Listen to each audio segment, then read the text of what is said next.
Shall we dance? Well, I don't... Come on, Doctor. If you give me my reward, your companions shall have theirs. Charge of the Light Brigade! Rifle! Doctor! Doctor, help us! Yes, now we'll see what you're made of, Doctor. Oh, this really is my favourite part.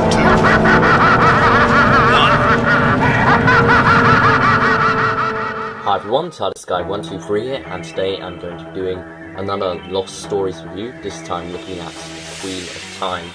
This is from Series 4 this time, it's the second release, and it's also the only 2-disc release. All the others are 3-disc release in that interesting double case packaging. This is the single dual packaging thing, so standard stuff really.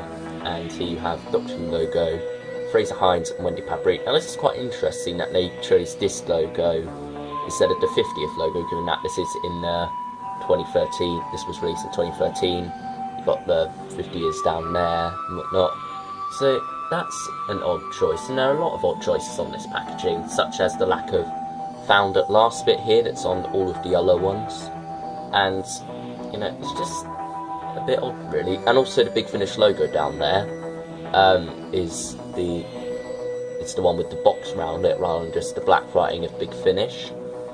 I'm not entirely sure what drove them to use all that stuff, but anyway, that's just where they went with it. It makes it look a bit odd compared to the others, but I guess that's just what they went with. And here the cover bit is quite nice, I feel. You've got the clocks going back there, and you've got Hecuba with her back turned and just kind of like slowly looking over at the Doctor, Jamie and Zoe, not sure why. And then you've got the clock bits going around their heads there. That's an interesting choice. And also I like it that the clocks are all different, and that's actually relevant to the story. If you listen to it, then you'll know what I'm on about. And then on the side here, you have Doctor Who, Queen of Time, 4.3 Big Finish, nothing different on the side. And on the back, we have performed by Fraser Hines, Wendy Pabrik, with Carolyn Faber as Hecuba. Got all this other stuff here, and some other stuff down here as well. Now, I'm not entirely sure why this one was cancelled. I believe it was originally intended to be part of season 15, and got pushed back to 16, and ended up just not happening altogether. Not entirely sure why, but I remember him saying in here something about it originally being Victoria, maybe. I'll have a look in a second, but first let's just show this bit off. It opens that way, funnily enough. Again, an interesting choice in the packaging, because I believe all the others open this way rather than that way. I don't know, it's just odd choice with the packaging. And also disc 2 has Jamie there, and disc 1 has Zoe. So let's take a look at the booklet. Let's just get that out. And yeah, there is something about Victoria in there. If I have a quick, just from my quick glance, we end up choosing Zoe. I'm not sure whether I like that choice or not. Not that I have any problem with Zoe being in this, just that I feel since she was in the other 2 Lost Stories, it might have been interesting to see Victoria in one of them. Very nice image here. Very much helps you to visualise everything that happens in the story. And they're actually all quite happy here, which makes a change from the one from, I forgot, the Rose Mariners, that's what it's called. And here you have Lords of the Red Planet, and unfortunately Lords of the Red Planet doesn't have that bit in there. But anyway, that's all that stuff there. But as I was saying, Victoria, she is a bit underused in terms of Big Finish. I'm not entirely sure why. Maybe David Watling just doesn't like to work as much or something. I'm not entirely sure. Hopefully she'll appear in the new not Lost Story, sorry, Early Adventures Series 2, but all we can do is hope. So let's talk about this as a story. Only 3 cast members this time, which is an interesting choice, but it ends up working quite well. It's very abstract as a piece. It's very kind of like bending the rules of reality and whatnot, being outside this universe and everything. And it's got a lot of similarities to the Mind Robber in a way. Obviously, it's got the same TARDIS team, and it's also got similarities to what's it called? The toy maker. That's it. The Celestial Toy Maker. There's quite a lot of interesting similarities in that, and that was also written, or at least originally written, by Brian Hales, I believe. It ended up being written by the script editor instead or something. Not entirely sure on the story behind that, but anyway, there is an interesting link to both those stories in there. But it ends up still being its own story, and I quite like that idea of kind of like bending reality, even though I'm not the biggest fan of the Mind Robber. I don't really appreciate that story as much as some others do. Some others call it a masterpiece. I personally find it a bit dull and a bit ridiculous at times, but this story, I've heard some people give it quite a bit of hate, but I actually quite like it. I find it quite interesting. There are bits where I feel,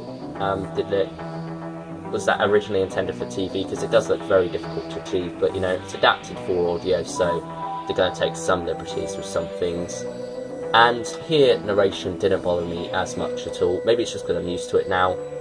Maybe there was less of it in here. Maybe it just works better for me in this story. But I found it much more enjoyable in this story. I could get past the narration much more, and it didn't interrupt the flow of the story like it did for the Rose Mariners for me. Which is interesting, because there's a lot more to describe in this story, rather than it just being set on a space station, kind of like the world is ever changing in this story. But it doesn't get dull at all, which is something that's very positive for this story, I feel. It never gets dull. It's always interesting. Towards the end it does, I guess it does get a bit dull towards the end, but for the most part it keeps me interested, really. And there's that very much idea of how are they going to get out of this. You feel like they're doomed at times, especially the Doctor. You kind of think, that's interesting, how are they going to get out of this? And also it splits up the Doctor from Jamie and Zoe. Jamie and Zoe do one kind of story, and the Doctor and Hecuba do another. And Hecuba, I will talk about her now. Carolyn Faber does a wonderful performance. She absolutely steals the show in this story, and she's such a multi-layered. It's amazing how quickly she kind of like flips and does different voices on that same character, and she's very menacing as well. You kind of like feel like under this veil of niceness that she has at times, there really is this monster there, and it is quite terrifying sometimes when she kind of like gets angry, and you feel like the Doctor really must watch his step with what he's doing. And that's the interesting side of the story. Of course, Fraser Hines is doing Patrick Troughton here, and he does a wonderful job of it. Once again, as I said in the Rose Mariners review, I don't know why I keep forgetting the name of that story. He does a wonderful job with the second Doctor here, and it's actually almost seamless here. There are some kind of like bits he can't do as well, like when he gets like when the Doctor gets a bit angry or a bit shocked or something.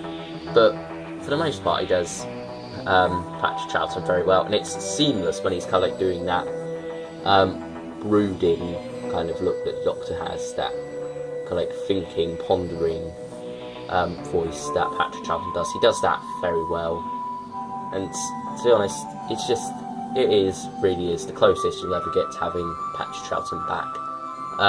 There are some other really good impressionists out there, but I personally think Fraser Hines is the best of the bunch. It's such a distinctive voice, and he really does get the rhythm of it down and the tone of it down. And once you get locked into Fraser Hines' portrayal, it is a very enjoyable one, and very much is the second Doctor. It doesn't feel like you're missing a cast member here, even though you are. It feels very seamless at times. So maybe it's helped that they're split up or something. I don't know, but I feel like this story works better than most with that side of things.